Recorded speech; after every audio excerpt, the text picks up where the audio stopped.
These parenting mistakes can completely derail a teenager's development. I've seen this firsthand because for over a decade, I've been working with teens who are unmotivated, defiant, anxious, and depressed. So today, I will share the 5 most damaging mistakes parents make with teens when it comes to gaming and screen time. Let's start with mistake number 1, sending them videos or articles about the dangers of gaming and screen time. Alright, so picture this. Your teen is gaming 5 hours a day, struggling in school, and seems to have no motivation for anything but screens. So as a parent, naturally you're concerned and start searching for help. Maybe that's even how you've stumbled upon this video you're watching right now. So you figure if your son will just watch this video or read this article that you found about the dangers of gaming and screen time, then that will finally motivate them to change. But instead of being the breakthrough moment you hope for, here's what actually happens. Your teen feels attacked, becomes more defensive, and now associates conversations with you as something stressful to avoid. Instead of helping them change, you've accidentally pushed them further into their room and deeper into their games. Now, this one seems a bit ironic because surely if someone has a gaming problem, then they need awareness about it. And although that's true, how you educate them matters. So here's a better approach. Build awareness through connection, not confrontation. Start by being genuinely curious about their experience with gaming by using phrases like, "Can you show me your favorite game? I'd love to understand what you enjoy about it." By focusing on connection rather than conflict, you will have more opportunity to discuss the impact gaming is having on their life. I know this approach works because I was addicted to gaming myself. And for the past decade, I've helped thousands of families navigate the confusing world of online gaming and screen time. So if you're new here, be sure to hit subscribe so you don't miss our future videos. And if you want to see how I can help your family reclaim your son from his gaming or screen addiction, be sure to check the links in the description for information on my coaching programs. But even when parents start building connection, they typically make an even bigger mistake. They focus on the wrong solution entirely. The second mistake is only focusing on the amount of gaming and screen time. Have you ever said things like, "You can only play 2 hours a day, no gaming after midnight," or "I'm setting screen time limits on your phone during school"? Any of those sound familiar? Most parents obsess with controlling how much their teen games, thinking that time limits will solve everything. But here's the truth. Time limits only fight the symptoms, not the root cause. Your teenager isn't gaming 8 hours because they lack willpower. They're gaming for 8 hours because their real life is less rewarding than their virtual one. Just think about it. Their bedroom is a dark cave with dirty dishes. They have no friends offline, no hobbies. They're struggling in school and have no sense of purpose. Meanwhile, games offer instant gratification, achievement, social connection, and constant excitement. So when you set time limits without addressing why gaming feels better than real life, you're essentially telling a hungry person to eat less while keeping them locked in a room with no food.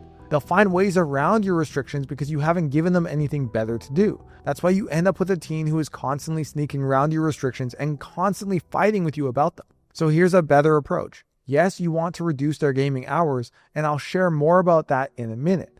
But that will only be effective if you are also improving their environment in real life. You can start by doing things like moving video games out of their bedroom, creating regular family activities, and helping them to have more structure through other hobbies, especially on the weekends. Yet even when parents understand this and start implementing these changes, they might end up sabotaging their progress by making this next mistake: inconsistent boundaries. So you finally created agreements with your son about his screen time. You agreed together that gaming will stop at 10 p.m. No exceptions. Maybe you've even had them sign a contract. And on day 1, it goes smoothly. He gets off on time. Day 2, he starts negotiating. Just 5 more minutes so I can finish this match with my friends. And you think, well, maybe just this once. But 5 minutes turns into 15 minutes. And just this once turns into every day for the next 3 weeks. What happened to the contract? Well, now your agreement is more of a suggestion than an agreement. And your teen has learned that if they whine, plead, or throw a big enough tantrum, you'll eventually cave. You're exhausted and you just don't really want to deal with it. But what they've also learned is that your boundaries are meaningless.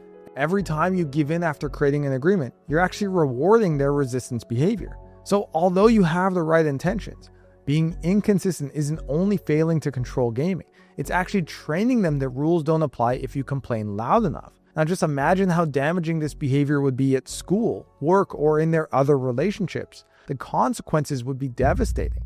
Now, if you've ever made this mistake, then be sure to tell me in the comments. There's no judgment here. I'm just curious to see what your challenges are. So here's a better approach. Your boundaries need to be realistic, consistent, and reasonable.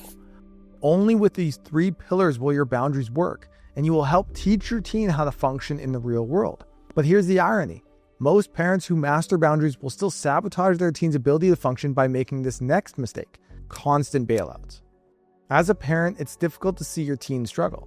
They stayed up until 4 a.m. last night gaming, and now they're too exhausted to go to school. So you call the office and say he's feeling sick today.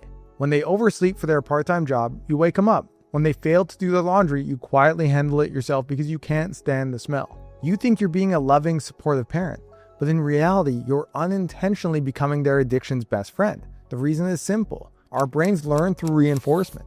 When you constantly rescue your teen from the natural consequences of their choices, you're interrupting their brain's learning process. They never experience the real cost of staying up all night gaming because you keep cushioning the fall. Worse, you're teaching them that someone will always be there to clean up their mess. This creates adults who can't handle stress, take responsibility, or function independently because they've never had to learn these skills. So the better approach is to let them experience the natural consequences of their actions, while being there as a parent to offer emotional support.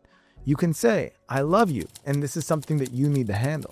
When they have to go to school or work and discuss their absence, the feedback they receive will be much more compelling coming from a third party than your bailout or lecture. If you're constantly bailing them out, paying their rent, and rescuing them from their own actions, they'll never learn and they'll never function. But even if you let them face consequences, there's one mistake that makes all of this pointless. And it's a mistake that is literally rewiring their brain to make healthy choices impossible, allowing an excessive amount of gaming and screen time. A lot of parents underestimate how serious this one is. Maybe you think at least they're not doing drugs. Or it could be worse. Some kids are gaming 12 hours a day, so 5 hours doesn't seem so bad. But if you've ever thought this, you're unknowingly allowing your teen's brain to be affected every single day. Video games trigger dopamine release up to 100 times higher than normal levels. When your teen's brain gets these massive dopamine surges repeatedly, it responds by shutting down its natural dopamine production. After just a few hours of gaming, their brain becomes dopamine deficient. Have you ever noticed how your teen looks like a zombie after gaming? That's dopamine exhaustion. Without sufficient dopamine, they lose motivation for everything else. School feels boring, friends seem uninteresting, and they have a poor appetite, only wanting junk food. Instead of being able to engage in the real world, gaming is the only thing that feels rewarding for their brain. So they need to play even more just to feel normal. You can learn more about how gaming affects the brain by watching the video linked in the description. But you need to understand you're not just allowing a hobby. You're permitting a serious developmental delay on their brain that makes them incapable of enjoying real life. Every harmless 4 to 6 hour gaming binge is rewiring their brain's reward system and stealing their ability to find joy and motivation in real life. So here's the better approach. Set a target of a couple hours a day max, and ideally not every day. Treat gaming like sugar. Small amounts occasionally rather than large amounts every day. So those are the 5 common mistakes parents make when it comes to gaming and screen time. I'm curious which ones you've made, so be sure to let me know in the comments. These mistakes lead to serious developmental delays and can be the reason your teen is unmotivated, defiant, anxious, or depressed. But there's good news. If your teen is gaming too much and you want my help, then click the link in the description to watch my free training on the 3 secrets of gaming addiction that every parent needs to know. This video will give you the game plan your family needs to regain control over screen time. And be sure to subscribe so you don't miss our next video. Now, there's one phrase that parents say to their teens that can instantly destroy months of progress. So to understand what this phrase is and why you should never say it to your teen, watch this video on your screen right now, and I'll see you there.